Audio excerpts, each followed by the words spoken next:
मित्रों, जय श्री राम। कार्तिक मास में हर साल शुक्ल पक्ष की प्रतिपदा तिथि को गोवर्धन पूजा मनाई जाती है।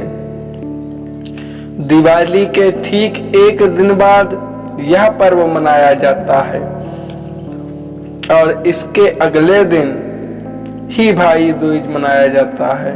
गोवर्धन पूजा के दिन गोवर्धन भगवान की पूजा की जाती है और गिरिराज जी के साथ ही भगवान श्री कृष्ण की पूजा करने का विधान है। भारत के कई राज्यों में गोवर्धन पूजा को अन्नकूट भी कहा जाता है। हिंदू धर्म में गोवर्धन पूजा का बहुत महत्व होता है। इस दिन की गई पूजा भगवान श्री कृष्ण को समर्पित होती है। गोवर्धन पूजा के दिन गोवर्ध परिक्रमा करने की मान्यता है। इस दिन गोवर्धन भगवान को 56 भोग लगाने की भी परंपरा है। इस दिन गोवर्धन पर्वत श्री कृष्ण के अलावा गौ माता की भी पूजा की जाती है। ऐसा करने से श्री कृष्ण का आशीर्वाद प्राप्त होता है। गोवर्धन पूजा शुभ मुहूर्त। गोवर्धन पूजा की तिथि आज 13 नवंबर की दोपहर 2:56 पर शुरू होकर कल यानी 14 नवंबर 2:36 तक रहेगी। उदया तिथि के अनुसार गोवर्धन पूजा 14 नवंबर को मनाई जाएगी। कुछ जगहों पर 14 नवंबर को भाई दूज मनाया जाएगा, इसलिए आप 13 नवंबर के शुभ मुहूर्त में पूजा कर सकते हैं। आप गोवर्धन पूजा 14 नवंबर की सुबह में भी कर सकते हैं। 14 नवंबर 2 बजे के बाद भाई दूज की तिथि शुरू हो जाएगी। इस प्रकार आप एक ही दिन में 2 पर्व मना सकते हैं। गोवर्धन पूजा सुबह के समय ही की जाती है, इसलिए 14 नवंबर पर गोवर्धन पूजा करने का शुभ मुहूर्त सुबह 6:43 से प्रारंभ होकर 8:52 तक रहेगा। इन 2 घंटों के दौरान आप पूजा पाठ कर सकते हैं। इस दिन गाय के गोबर से गोवर्धन पर्वत बनाकर पूजा की जाती है। गोवर्धन पूजा विधि। गोवर्धन पूजा शुरू करने के लिए सबसे पहले आपको गोबर से एक पर्वत बनाना पड़ेगा। भगवान गिरिराज की आकृति बनाने के अलावा उसमें पशुओं की आकृति भी जरूर बनाएं। गोवर्धन पर्वत बनाने के बाद उसके पास तेल का दीपक जरूर जलाएं। फिर फूल, हल्दी, चावल, चंदन, केसर, कुमकुम अर्पित करें। गोवर्धन पूजा में अन्नकूट की मिठाई का भोग लगाया जाता है। फिर उसे प्रसाद के तौर पर बांटा जाता है। खीर, बतासे आदि चढ़ाने के बाद भगवान गिरिराज के आगे हाथ जोड़कर प्रार्थना करें और पूजा की कथा भी पढ़ें। ये सब चीजें अर्पित करने के बाद गोवर्धन पर्व की 7 बार परिक्रमा करें। ऐसा करने पर भगवान कृष्ण अति प्रसन्न होते हैं। गोवर्धन पूजा का महत्व। धार्मिक मान्यता है कि इस दिन जो भी भक्त भगवान गिरिराज की पूजा करता है तो उसके घर में सुख समृद्धि बनी रहती है और गोवर्धन देवता का आशीर्वाद उस पर और उसके पशुओं पर बना रहता है। माना जाता है कि इस दिन गोवर्धन भगवान की पूजा करने से जीवन में आ रहे दुख दर्द दूर हो जाते हैं।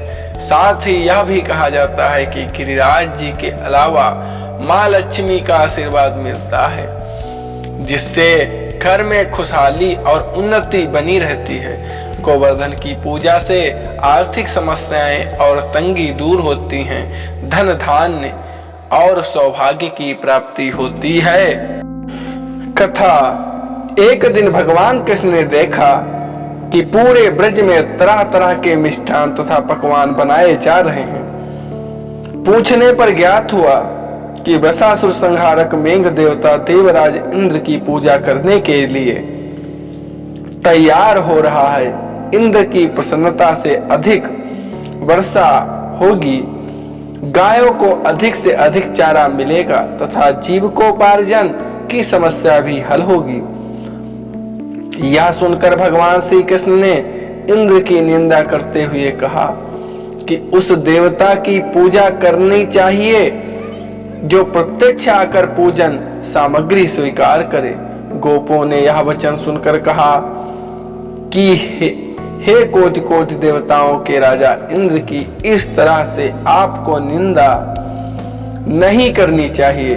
कृष्ण ने कहा, इंद्र में क्या शक्ति है जो पानी बरसा कर हमारी सहायता करेगा?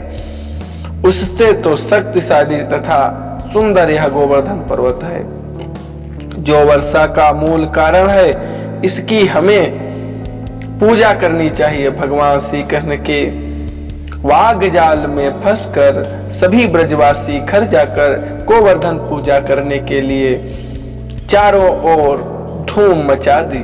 तत्पश्चात नंद जी ने ग्वाल गोपांगनाओं सहित एक सभा में कृष्ण से पूछा, इंद्रजन से तो दुर्भिक्ष उत्पीड़न समाप्त हो गया, चौमासे के सुंदर दिन आएंगे, मगर गोवर्धन पूजा से क्या लाभ होगा? उत्तर में श्री कृष्ण जी ने गोवर्धन की भूरी भूरी प्रशंसा की तथा गोप गोपियों की आजीविका का एकमात्र सहारा सिद्ध किया।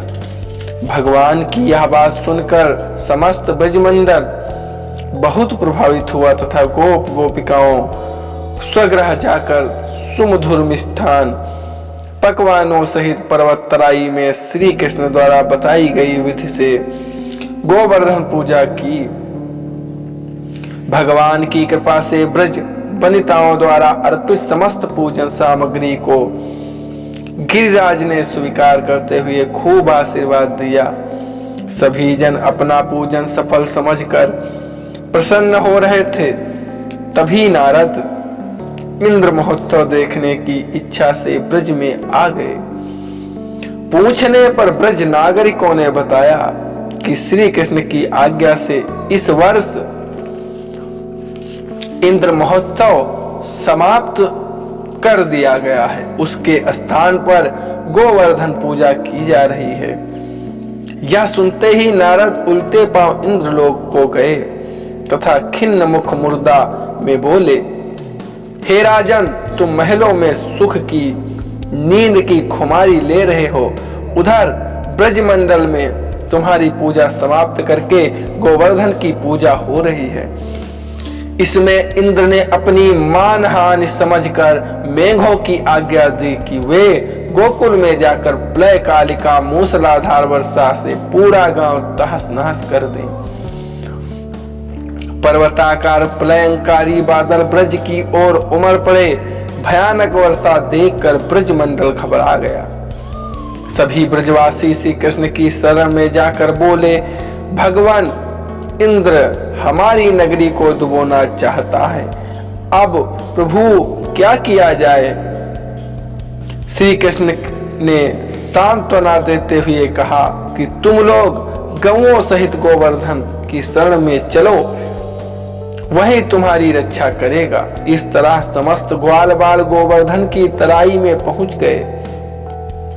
श्री कृष्ण ने गोवर्धन को कनिष्ठा ऊली पर उठा लिया और 7 दिन तक गोप गोपिकाएं उसी छाया में सुखपूर्वक रहे। भगवान की कृपा से उनको एक छींटा भी न लगा। महिमा को समझकर तथा अपना गर्व नष्ट जानकर वह स्वयं ब्रज में गया और भगवान के चरणों में गिरकर अपनी मूर्खता पर महान पश्चाताप किया। 7वें दिन भगवान ने गोवर्धन को नीचे रख दिया। इस भांति प्रतिवर्ष गोवर्धन पूजा करके अन्नकूट उत्सव मनाने की आज्ञा दी। इस प्रकार पूजन करके सब ब्रजवासियों ने गिरिराज की परिक्रमा की। तभी से गिरि गोवर्धन की परिक्रमा प्रारंभ हो गई। यह उत्सव अन्नकूट के नाम से मनाया जाने लगा। मित्रों, जय श्री कृष्णा। आपको यह कथा अच्छी लगी हो तो हमारे चैनल को सब्सक्राइब जरूर कर लें।